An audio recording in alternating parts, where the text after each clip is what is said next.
Here's a question. Should you invest in this company? What about its competitor? Maybe that's a better investment. Or maybe go the index route and find the best ETF that tracks the S&P 500. We're going to look at all three options, and by the end of this analysis video, you'll know where you should put your money. When it comes to a growing company, we want to know which stock has the highest projected earnings growth for the next 5 years. We like growth. Why would you invest in a stock that doesn't grow? For the S&P 500, this growth is the average projected earnings growth of the index's 10 largest components.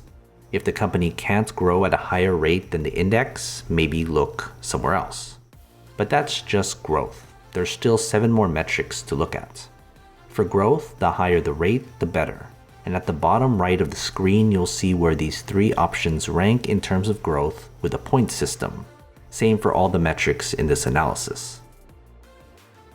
Speculation is a major part of any investment. We want to know which stock has the least amount of speculation via a lower PE ratio.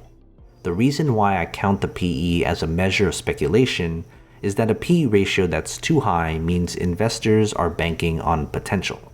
And that may be great gambling advice, but if you have a long-term horizon, you want something lower.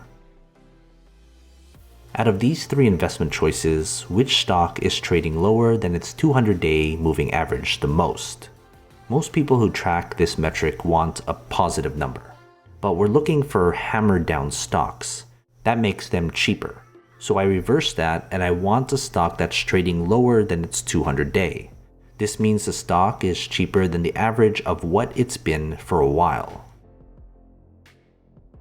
Next up is figuring out which stock is using its assets, cash, and investment dollars most efficiently to run its day-to-day business operations.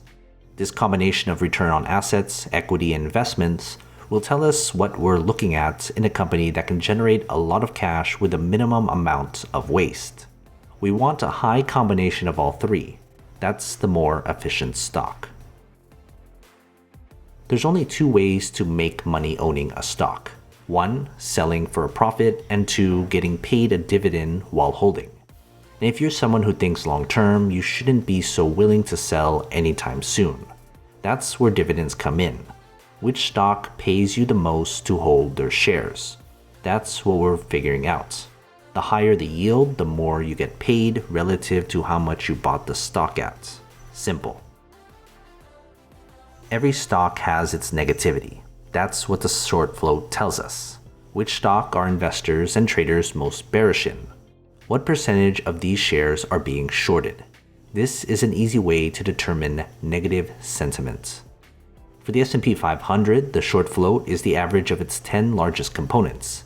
Ideally, we want a low percentage. We don't want any unnecessary downward pressure.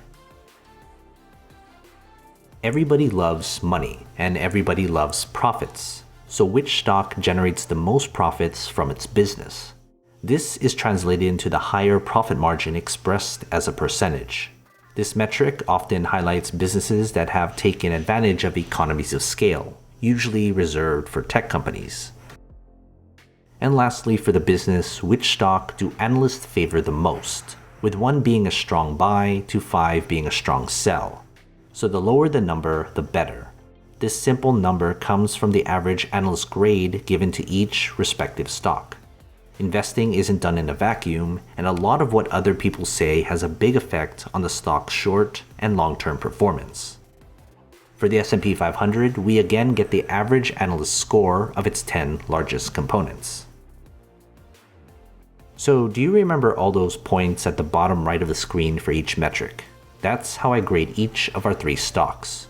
What you see here is the total score, and that translates to ranking the best business and the worst business. So if the company has the highest score against its competitor and the S&P 500, we can say it has the best business behind its stock. That means it's a market beat since it has a better business than the average combined businesses of the S&P 500. Of course, if it has a lower score, it's a market lag. And if it has the same score, it's at market average, so take your pick because from a business point of view, it doesn't matter if the scores are equal. Before we get to the company's fair price, join my Patreon. As a member, you'll get access to every company I've analyzed so you can compare between different stocks from various industries. It's updated all the time. Head to patreon.com/growthshares or click on the link in the description below. Taking the 8 business metrics, its current price, and a conservative projection, here's my fair price for the company. The big percentage number you see on the screen is a quick way to determine if the stock is undervalued or overvalued. A positive number means the stock right now is undervalued, and a negative number indicates an overvalued stock. You want the company's current price below its fair price.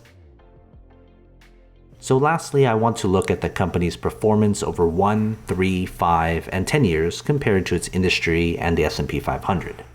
This isn't part of the analysis, but I wanted to include this at the end because at the end of the day, you want a good return on your investments.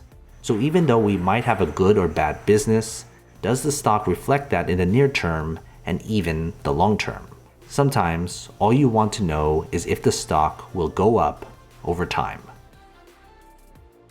So are you interested in the companies or the 2 other alternatives? Remember to join my Patreon.